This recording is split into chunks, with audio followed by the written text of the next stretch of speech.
All right. So welcome to our Q&A for week 4. And, just to recap, the past 2 weeks we talked about developing ceremony, developing a healing practice and what that looks like, how my healing practice has not only developed, but what I do. I gave a very basic template.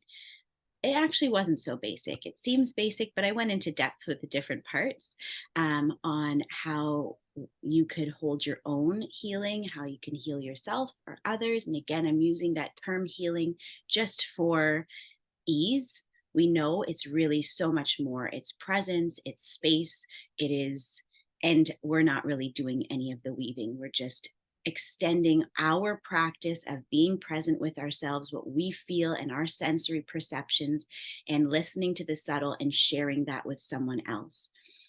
So, if we have any questions, and also, in the beginning of this phase, we also talked about the cycles. So, if there's anything in that for anyone that you have any questions around, you want any like verification, or you want to go into further explanation for anything, um, let me know. And maybe before we do that, we could just take a moment to just land with each other, very easy and simply, just by closing your eyes if that feels comfortable, taking a few nice deep breaths, grounding breaths.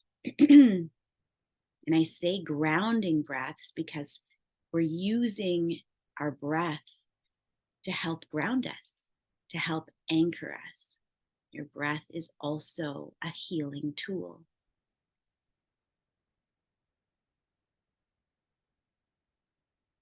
Your breath is also a tool to help you get into the present moment.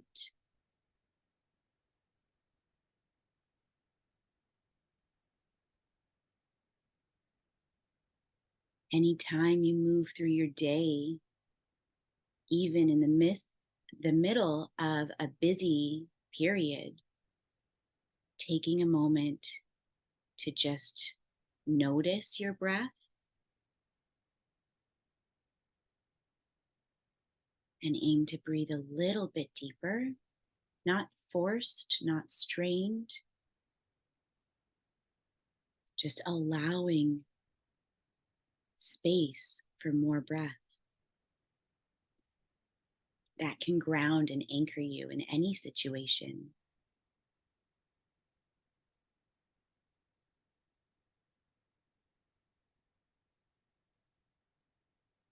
Especially at the time of this recording, when we're heading into a busy season with family and the holidays. There's a lot of, there can be a lot of ungrounded energy, a lot of movement.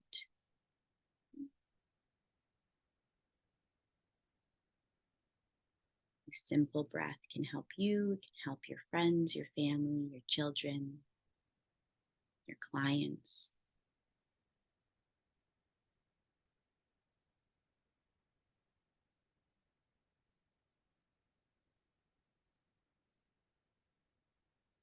And also just look, am I carrying any tension in my body? Maybe you want to relax your shoulders, unclench your jaw, move your tongue around and just relax your tongue.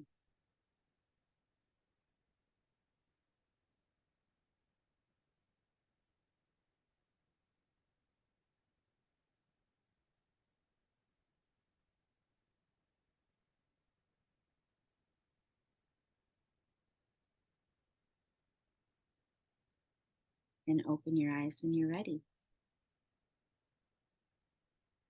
Simple and accessible. I like tools and techniques that are no fuss, no muss. Anybody can use them and they work. So, does anybody have any questions, or also anything they want to add or share? Any stories or ways that they've practiced using any of these techniques, whether this week or in the past? Might be a really quick call.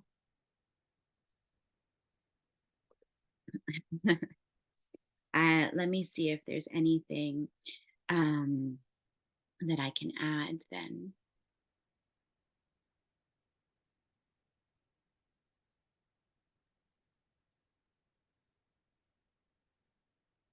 I mean, I will reiterate the fact that all of your medicine, all of your ability to be present and to help others have space in which they can heal is going to come through your own relationship with these energies, the energy of your body, the energy of your thoughts, the energy of your emotions, the energy of the allies, the space, your environment.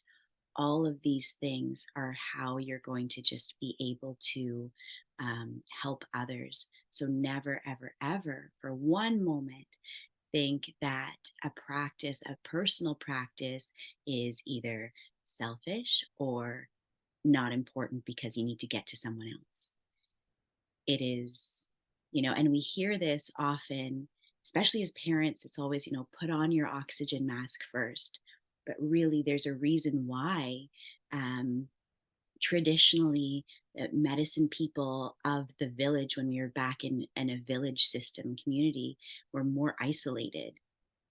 They needed they weren't out partying with everyone. They were there protecting themselves, be doing their work, and then that gave them more energy, more availability to help and go deeper for others. There was a respect there that is a little bit removed so that they could tend to that energy. I'm sure there's so many other reasons as well, but this is part of it. This is part of, why um, that is. It doesn't mean that you can't go out to parties. I'm just saying that take the time for yourself, put up the boundaries necessary, and really decide what you want. This is a big thing. And sometimes we just, use the cards we're dealt. But that's not being at the seat of your power. You are also creator, right? There's no separation. There's the separation from, these Christina's wants and thoughts and ideas and my higher self, my knowing. There's the part of me that's been conditioned to want certain things. And then there's a part of me that knows beyond those, I'll call them superficial wants and desires that I refer to as my term as my heart's desire. That's how I differentiate the two. I'd like this, but I know that this is going to come. And there's a difference. And anytime, if you're trying to make a decision on something, we can go really back and forth. And it's like this mental ping pong. But when we know, there's like no question. We don't even have to consult the upstairs, the brain, there's just a knowing. Actually, I know I have to be here. I know I'm going to go to this. And the more we listen for that, the more it will become louder and clearer. And you still might go upstairs and you might still just like, okay, pros and cons list. That's fine too. And then you'll come into your knowing. With that being said, as I said, there's always something to contradict. If you just want something, follow it. There's no way to make mistakes here. This is just a journey, and you're learning how to listen and how to learn. And I'm still learning how to listen and how to learn and how to follow the path. I've been, practicing this for years, practicing, like dedicating and devoting my life to it for years. And I'm still learning, and it's still a practice. And I still sometimes get up and it's like, okay, where, what, I don't know. And that's that energy of confusion is a good sign not to make any decisions. When you're feeling confused, that is just the ego messing around, doing its thing. And I have one client whom I actually like absolutely adore. And sometimes she is like, well, is it just my ego wanting this? Or is this spirit calling me to do this? My spirit calling me to do this? And at that point, if you find yourself looping with the confusion and the back and forth, just make a decision. It's like a choose one, choose one, and then see where it leads you, because this is part of it being a journey, it being a practice. Sometimes we still have that conditioning of getting it right, of being celebrated if we get it right. Being in our power is just making a choice, seemingly right or wrong. It's like there is no difference. It's making choices and then moving with those choices and learning from them and keeping going. And we're doing that no matter what. So if you are finding yourself in this, like, I don't know, I'm not sure, make a choice. Also in your healing, remember, if I'm getting too much in my mind, I'm not going to stop the session. I'm going to go back into my heart and just send love and move into that space. And that's still continuing to move forward. I'm just going to, you know what? I don't know where my hands should be over. So I'm just going to put them here and trust that that's where they need to be. Sometimes we just need to override the system because we're learning to trust ourselves. We're learning to listen. So let yourself be a learner and let yourself be in that position. Don't, I would recommend not to get in too over your head. Notice if you're trying to be something, you really want to be able to take on somebody, they come perhaps with a very complicated or complex issue, um, and you really want to be the one to help them, then just notice, what is that in me? And is this in truth? Am I able to hold space for them? And be honest with yourself. And the whole reason that we're here together is because everyone is capable, not at all times, and not in all ways. So my belief is that everyone should have this knowledge so they can be their own best healer always. And if not, then we can share that. If I can't do it, someone else can. And knowing more people who have competency and ability to hold space for particular traumas or particular um, issues is really helpful. Open up your network so that you don't feel like you're the only one, because you're not. I love I love utilizing the other people in my life. Um, right now, I'm in a season where I'm not doing um, as much energy healing, and so I love being able to, you know, share and say, okay, well, maybe you can go to this person. I'm also trying to expand um, uh, my network of healers so that I can recommend more.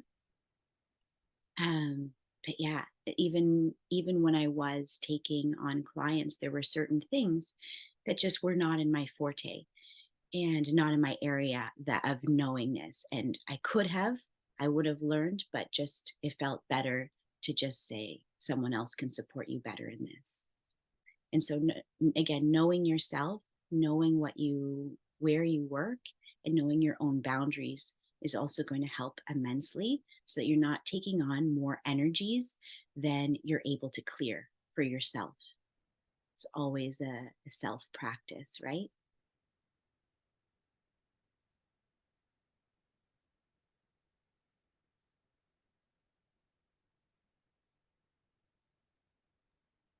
You have to take on energies when you're healing, or can you just heal without taking on energies? Absolutely, you can. just heal without taking on energies. Um, and sometimes you take on energies even when you don't want to, you know? Um, excuse me.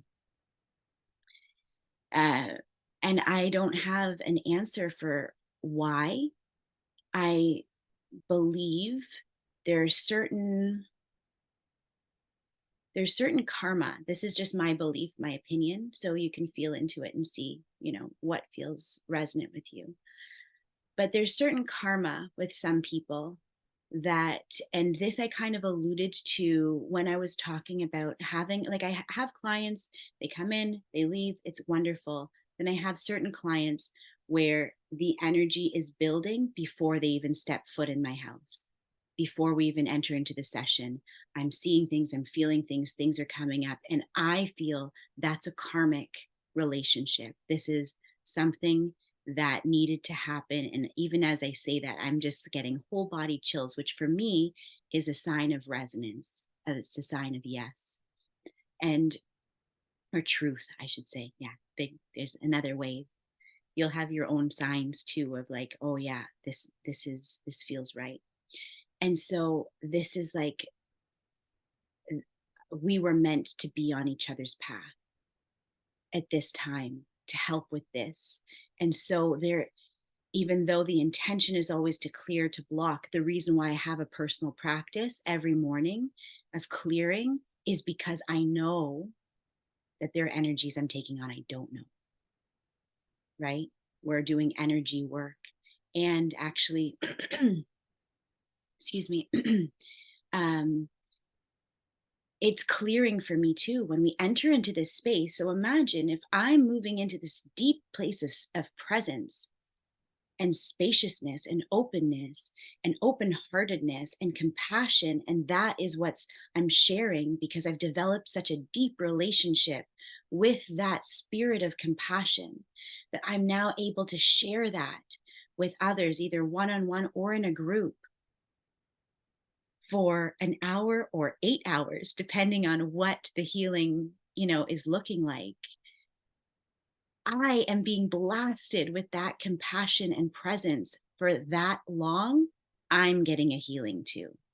When we are in presence, right? When we have that moment of breath, even our nervous system is relaxing, space is opening up in our body, physical body, in our mind, in our emotions.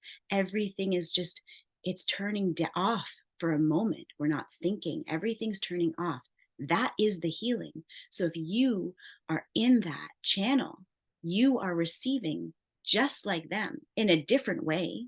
It's going to look different, but holy moly, when we hold even like the group ceremonies, that is a lot for me to be in that channel.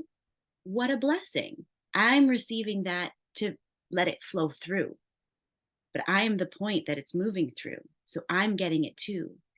So there's a lot that's clearing.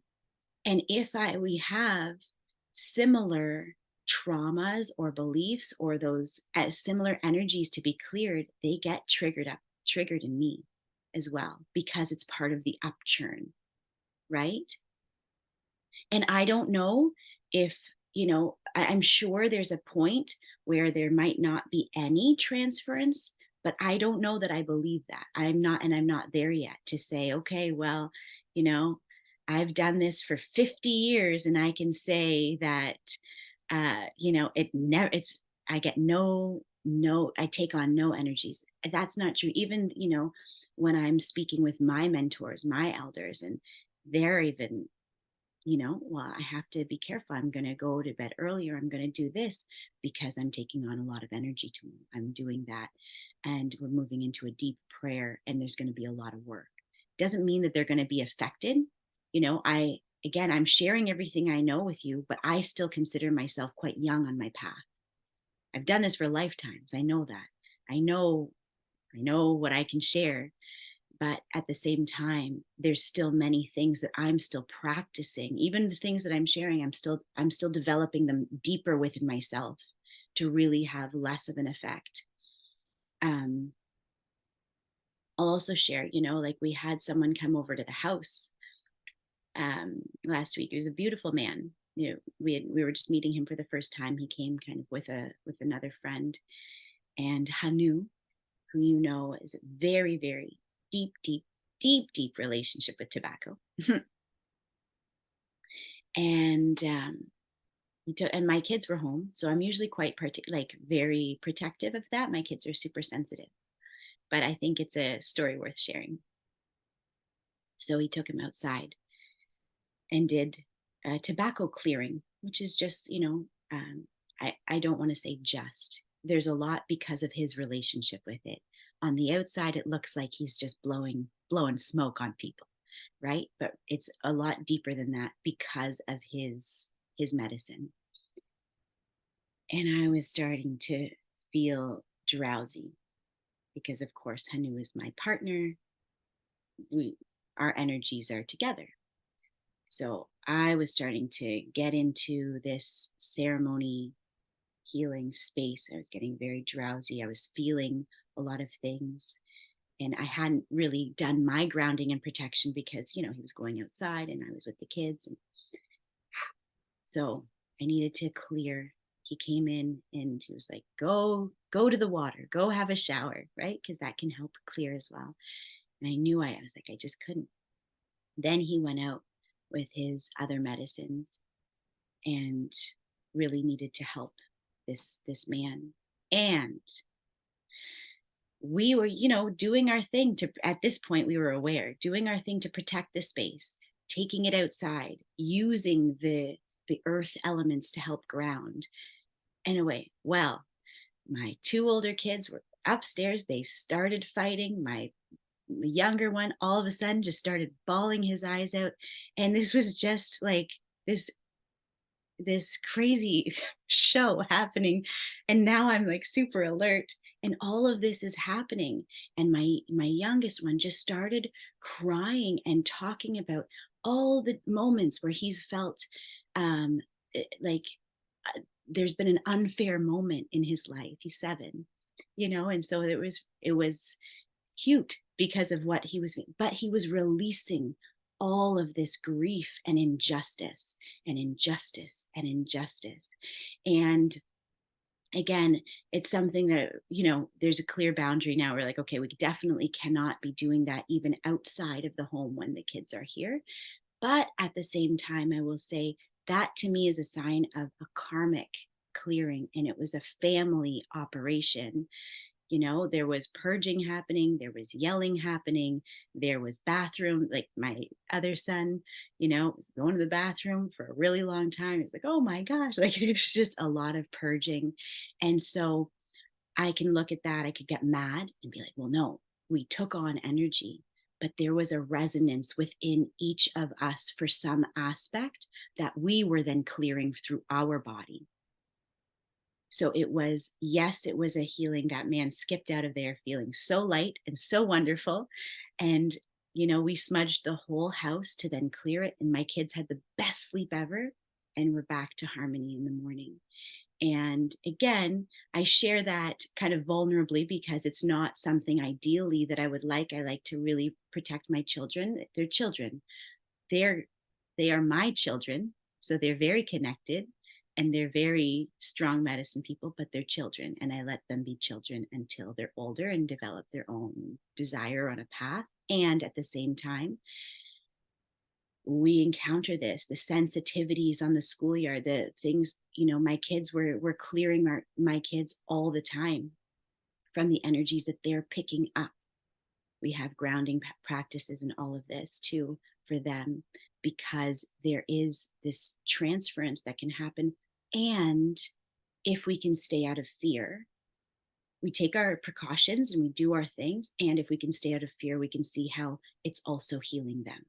They're letting go. My 7-year-old let go of so much grief that was bottled at 7, you know, and he was able to let all of these things go about this injustice that he was feeling with, a particular person. And then my older ones, they let go of what they were holding on to with each other. And they were really, verbally just going at it, getting some rage out. If we can allow it, and didn't last forever, and then it was over, you know, and they're back to loving each other. So it was also clearing them, but that I look at as, well, there was something karmic, because that doesn't happen. Yeah. So yeah, go ahead. Go ahead. I was just I was okay. I'll just say, just to cap my thought. So that is part of me being in my practice of trust. The same way that, I shared the story of us getting our car towed in Mexico, and it's like, okay, well, I know I'm protected. I know I'm being led. So this has to be part of it. So it's not like, oh shoot, I messed up. What did I do? They're in danger. No, I see them as individuals. I see them as clearing. I am there. I am protecting the space, yes, but I'm not going to be able to shield them from what they feel and what they're holding on to, and I can see them in their ability to let go. And this is how we start to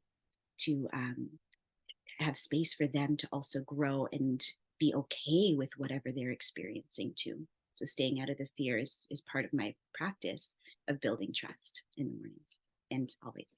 Okay, go ahead. I'm quite sick right now, so I'm not going to be able to. Oh, now I can't see the screen. Last too much longer, and my daughter, my 7-year-old, is here with me somewhere around. Um, she's in the kitchen. She just told me. Um, I just so because I'm sick right now, I was trying to figure out, and I've been awake since 11:30 p.m. Trying to do all the things to. It's just like a cold, like that's all it is. It's not a big deal, but it was really interesting to try all the things and not be able to really do them while I was lying there awake. So that was interesting.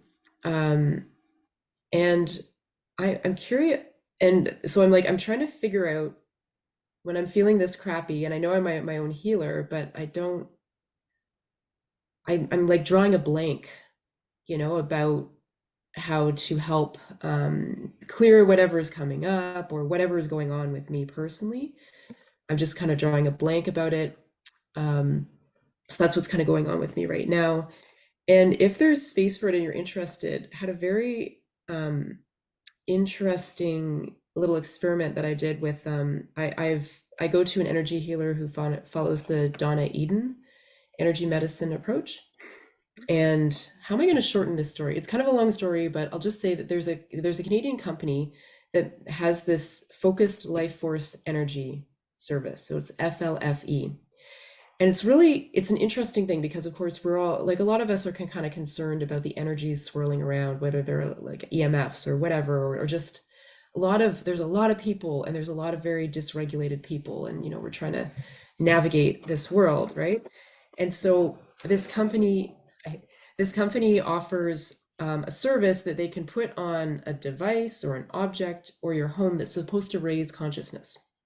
So I mean, hey, that's, and because like the whole scale of, I don't know, 500 and above, like love and above is ideal. Like that's where we kind of want to hang out, and shame is very low. So anyway, this is the service that they have.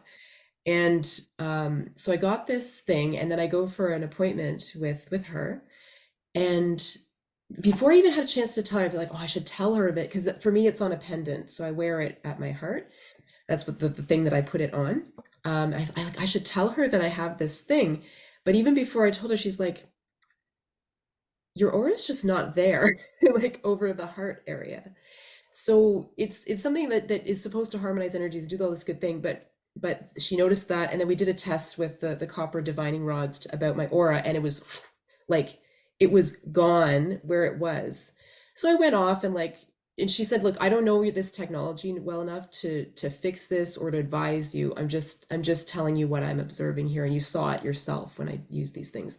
So I went back to the company, and we didn't know though this has another thing on it too. This is a harmony necklace that's also supposed to protect against EMFs. And so it's got so we did the experiment yesterday. So Leia has something that has it on too. So we went and We had it turned off, so that just the objects, nothing turned on.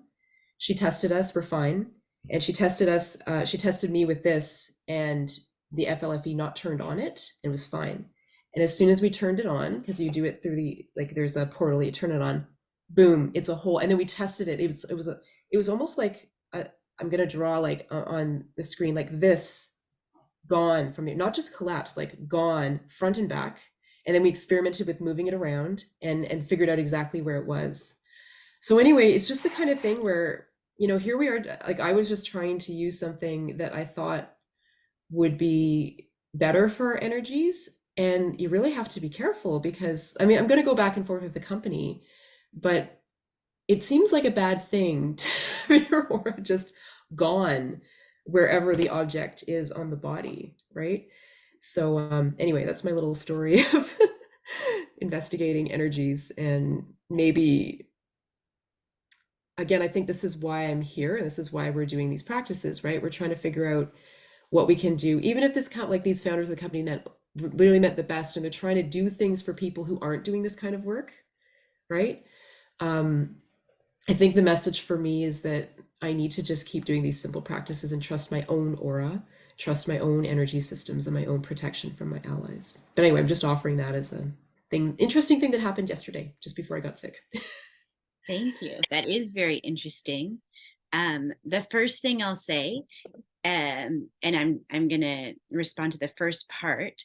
Sometimes when you're sick, it's not available. Like if I'm feeling ill, not only do I not feel like doing some of these practices, but sometimes I completely forget the things that I know.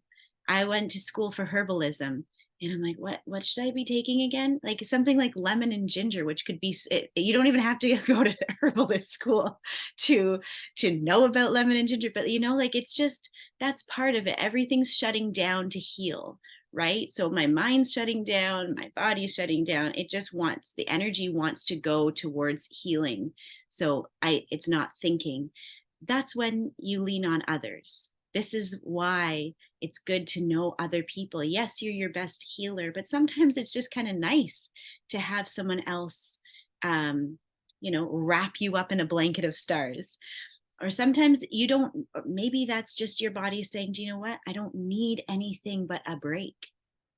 Sometimes the break needed, sometimes the healing needed is to step outside of constantly fixing, constantly thinking that we need something else, right? And in terms of that frequency um, uh, device or technology that you're talking about, I don't know anything about it. It could become untraceable. I don't know if that was the intention, for it to be untraceable, so that it's not that your aura is missing, but perhaps it is like, just it's not detected. I don't really know. I do know that there are some frequency machines that are there to, again, help you raise vibration, raise frequency, whether it's to heal physically or just expand your consciousness. And they can be great tools. For example, when you're sick and you're like, do you know what? I don't have it in me right now, but I can have this little device with me or around me, and that can help. But it's just like in my opinion, it's just a band-aid. I use band-aids. I use them. I use crutches, like when I need it, I'll use it. But it's not to become dependent on. It's not to say, okay, well, I have this, so now I don't have to do anything. It's, I am capable. I am building my consciousness, raising my frequency, like whatever that even means. It's just, I'm becoming more present, more aware, and I'm letting go of fear. To me, that is the secret sauce. Can I be, period? And can I be without fear? I've mentioned this before. I use the word fear. Oh, I'm noticing fear coming up this way. Some people get a little bit more triggered. Like, I'm not afraid. I'm not afraid. I just am worried, which is, then I'm concerned. I have a concern. It's not a fear. I'm not afraid. It's a concern. But if you keep digging and you say, okay, well, what's the concern? Well, that this is going to happen. Then what's that concern? Okay, well, this is going to, and ultimately we're afraid of dying, like that's what can go down, like at the root of the concern, of the root of anything that isn't harmony and peace within yourself is fear. So really weeding, just recognizing and like, again, there's so many different practices and so many different beliefs and lineages that fall back on being in the present moment and detaching, not attaching. What, especially when we become very attached and identified with our physical body, it's more prime for fear.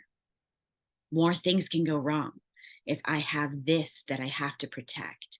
And we can sometimes forget that this is the temporary, but again, this goes into a way bigger conversation and really touches on, beliefs and ultimate truths, and all this is their life after death and everything. It's like, again, a more common philosophical reflection is, if I cut off my arm, am I still me? Where am I? Who is the one that's thinking? So this gets really deep, and we're not going to make that about that, you know but it's connected. It's all connected, which is why we have a practice of being present with what is and navigating through energetically, because we are energetic beings and we have a body. Mm-hmm.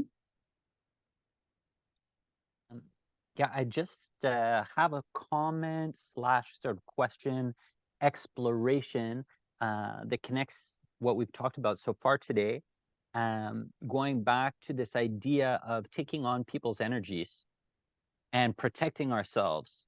And to me, there's a danger there of getting into a very fear-based mentality where we're just like constantly terrified of taking on everyone's energies, and we're putting up shields, and we get into this kind of feeling like we're energetically so incredibly vulnerable, and if somebody is kind of bad energy, then it's going to jump into us, and we're scared of entities and this whole thing. And it doesn't seem very grounded or autonomous.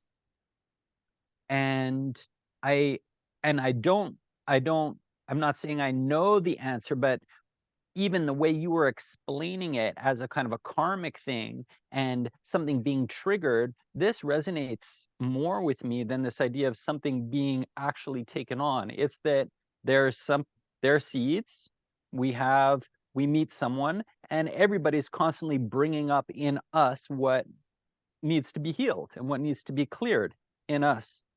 And we do our practices, whether someone's there or not, those things are coming up. And then some people will come along and it'll really come up.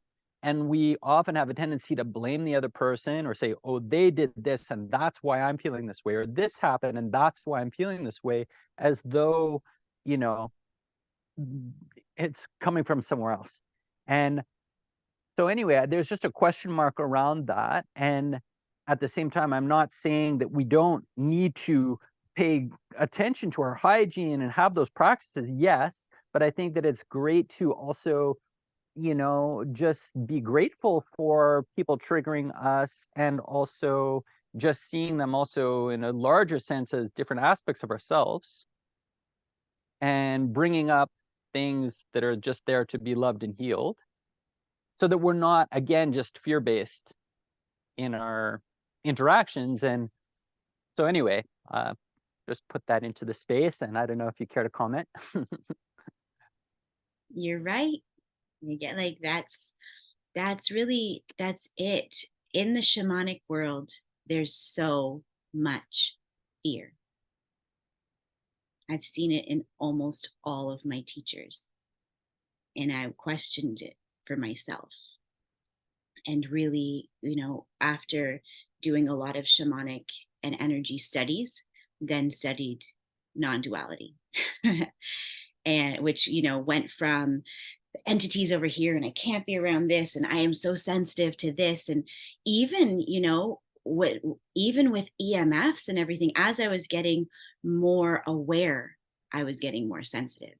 I was getting more in fear of my own environment, of my vegetables, of, like, it's not even people. I'm just afraid of like GMOs, like it was all of this. And I had an amazing naturopath because I had physical illness, and I was getting an infrared sauna, and I was like, well, is this one good? I want the low EMFs. And I was so hyper vigilant on all these things. And she's like, don't look at the reading. Like, what you're going to focus on, you're going to become more aware of, more sensitive of. And she's like, you don't have to be. The healing within your body is going to be stronger than that. So again, I don't know if that might not resonate with some of you. I also went through deep illness and was removing everything from my diet. And she told me, put everything back in. I was vegan. I was, refined sugar free, gluten free, dairy free, sulfite free. And she was like, eat it all, even the white sugar. And I was like, oh, what? Because it was my energy of fear and restriction that wasn't allowing things to flow through properly. So if I could heal my relationship with food, the fears I developed around food, I could be more in flow.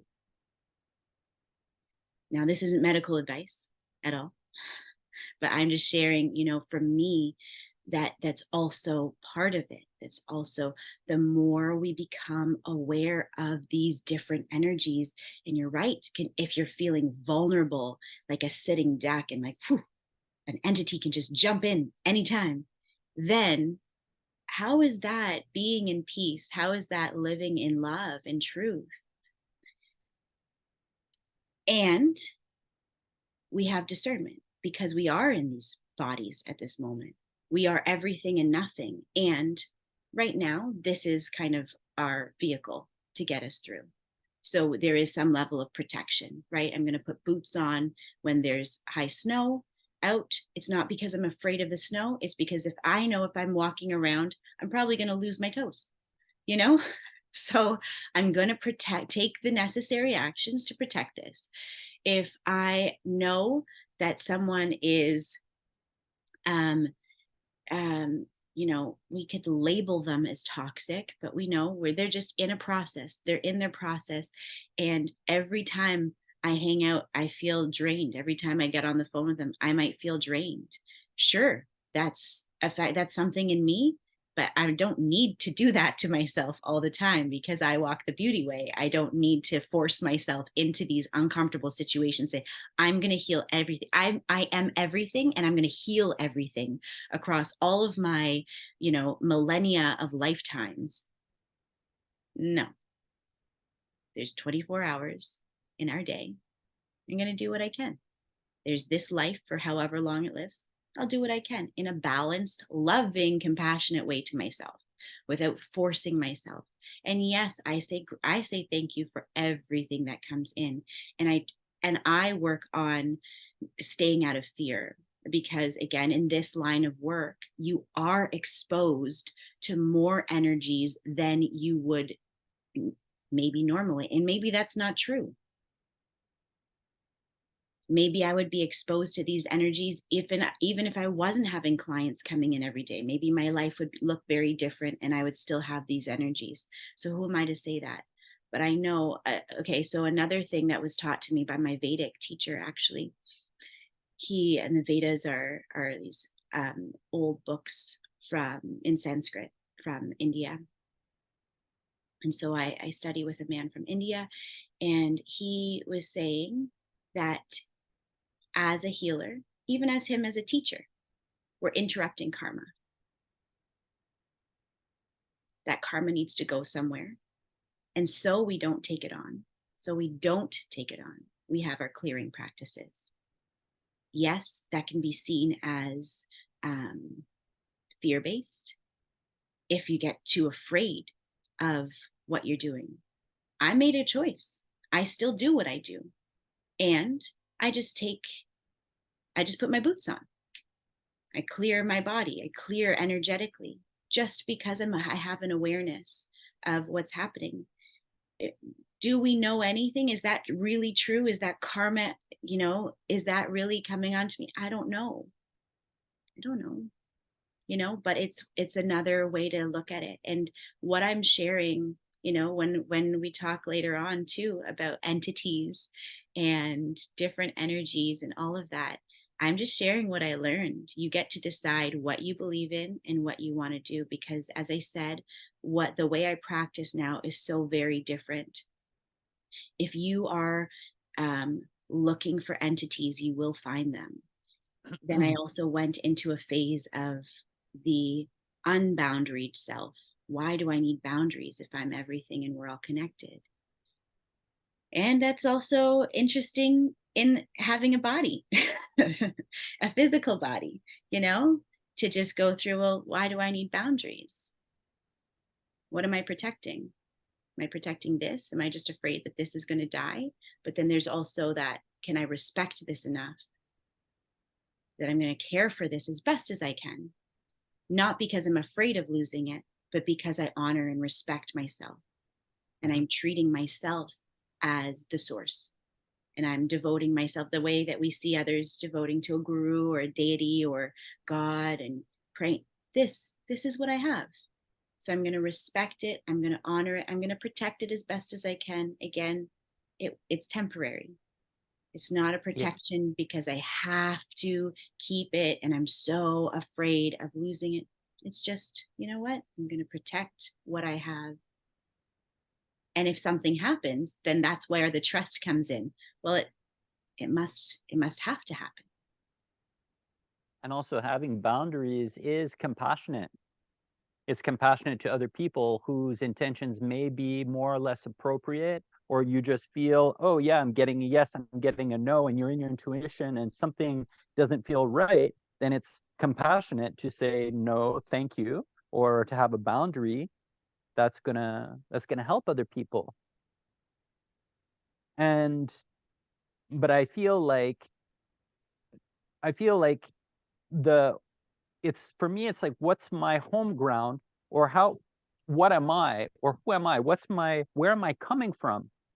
And if I'm coming from a place of like, well, actually, I am love, I am the light, that's me, that's my essence, whether I have an ego or confusion or karma playing, I still have identified myself as being the light and that I'm healing these things in myself and these things in other people as a healer.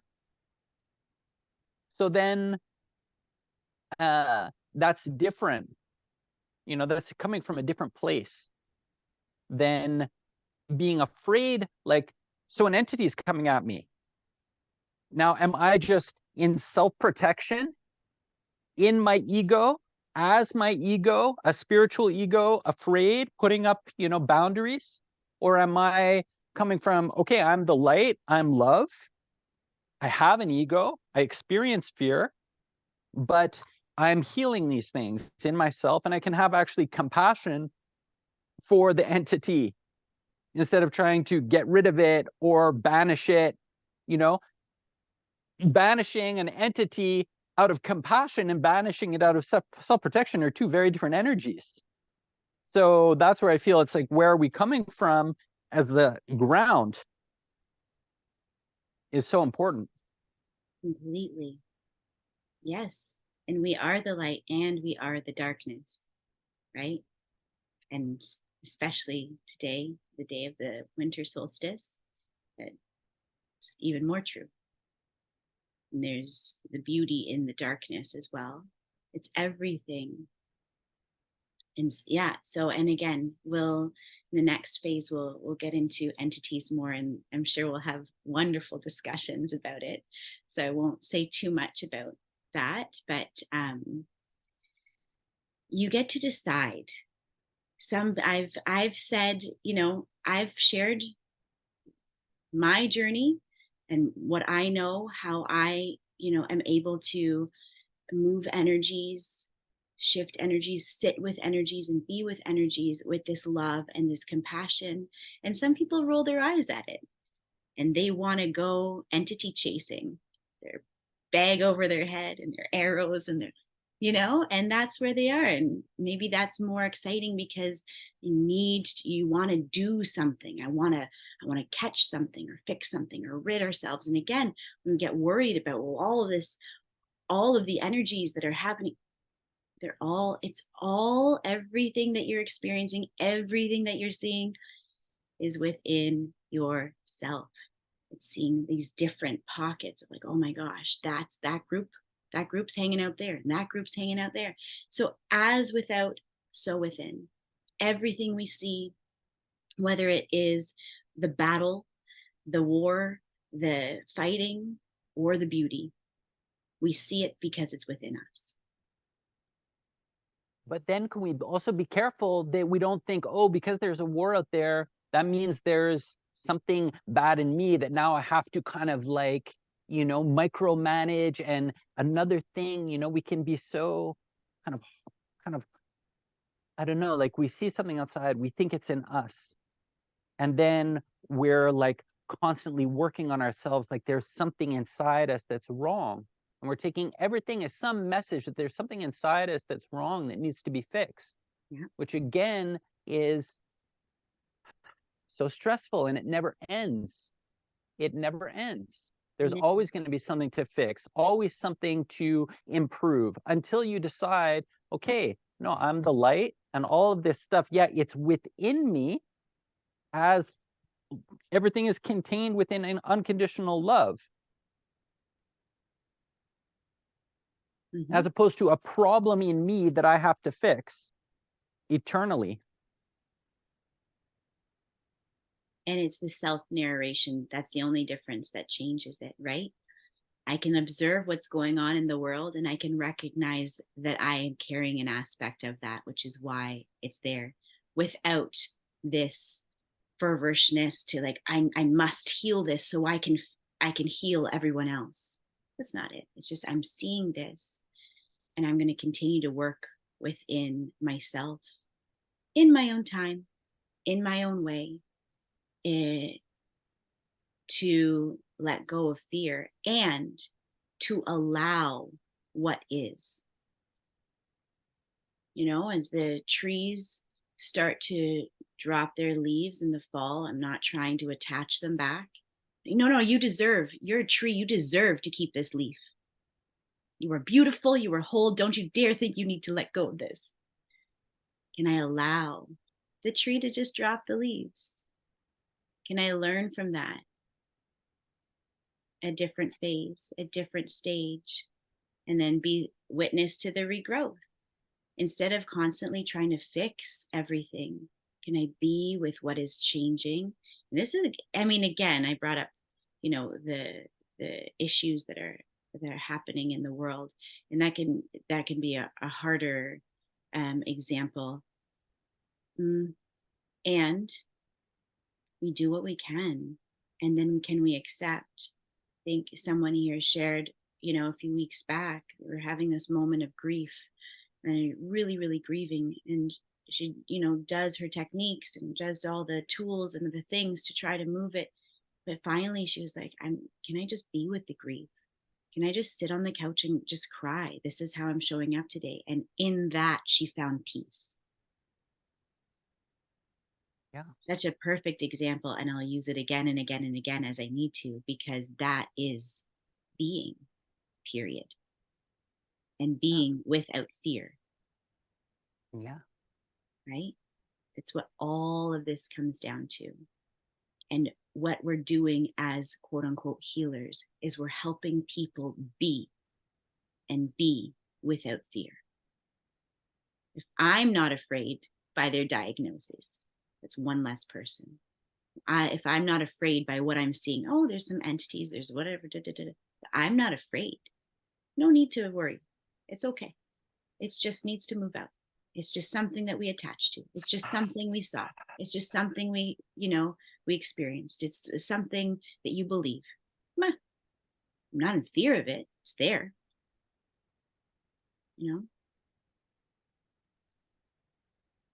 That's a big practice. That is the practice. Yeah, because we always think that there's something wrong with us. We always think, oh, I feel shame. I feel guilt. That must mean there's something wrong with me, or I'm sick. There must be something wrong, or I'm having this experience. There must be something wrong, or it's good or it's bad, you know? And then we're always having, some conflict with our Mhm. experience. It's and it only means what we believe it means. Right.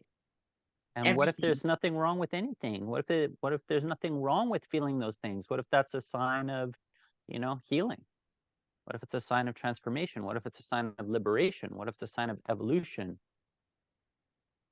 And what if you can develop a relationship with that belief and that as your truth, and then you share that with other people? Yeah, That's what we're doing. let's This is do the it. superhuman quality. This is the essence of superhuman. You assign belief. It all means nothing. It's neither good nor bad. It just is. And the more you can just be with that, the more we can tap in to creating from that place of allowance. I want to I Everything. want I want to say one more thing Mhm. that I feel important, okay? Because the mirror teachings, right? Oh, what I see out there is representing something inside myself. So if I'm witnessing some conflict in the world, that means there's some conflict in me.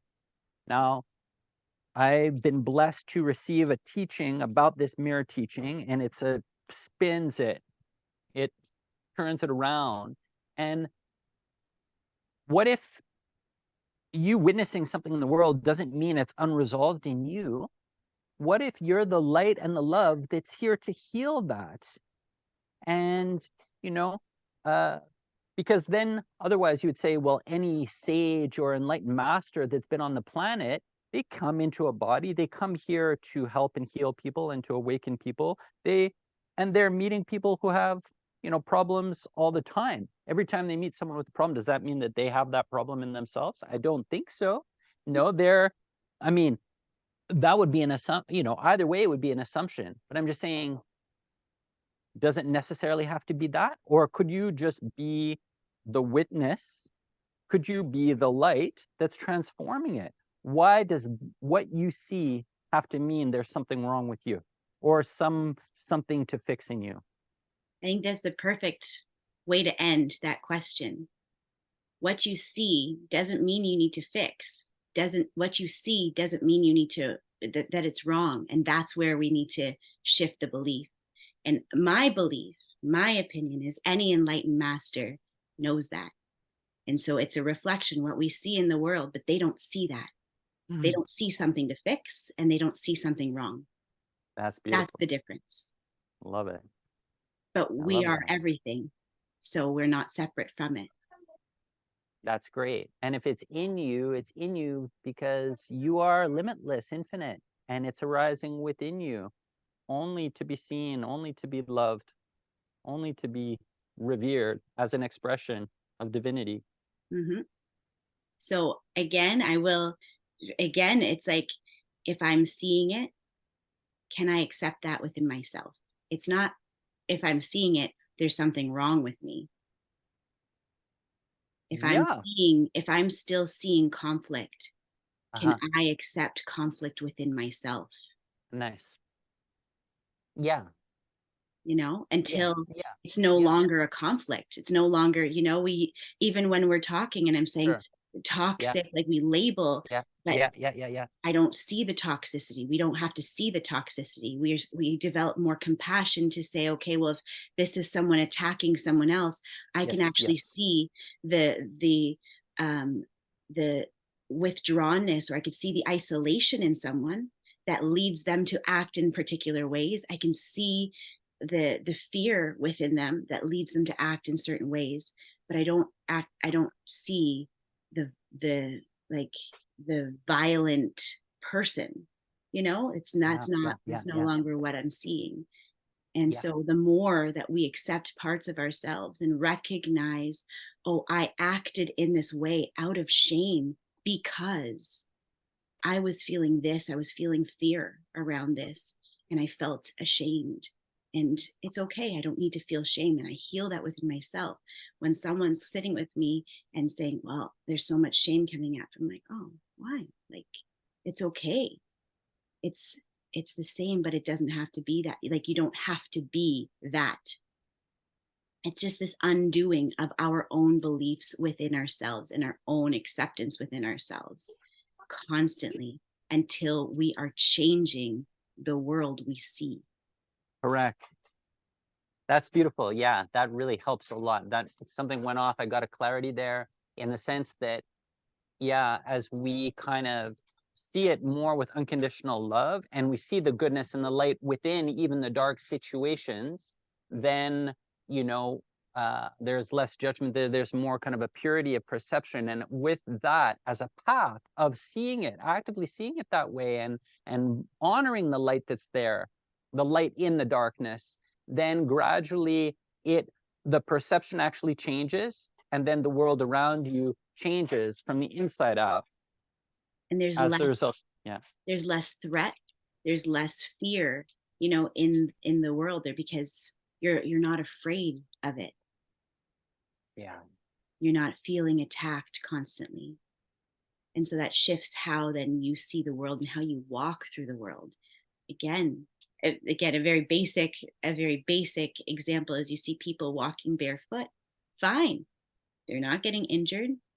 And then you might take off your shoes and try it, and boom, you get a splinter, you step on a rock, you get hurt. It's that person feels safe without their shoes on. If I'm forcing myself into a situation because I see others doing it and I truly don't feel safe within myself, then I'll probably find evidence to keep me with my shoes on, you know? It's a very light example, but just to say that, like, we will develop once we feel safe, then we can open and we can be more more in that presence and in that pocket. And it's not to just throw this bypass of love and light over everything. It's allowing it to be as it is because there is love.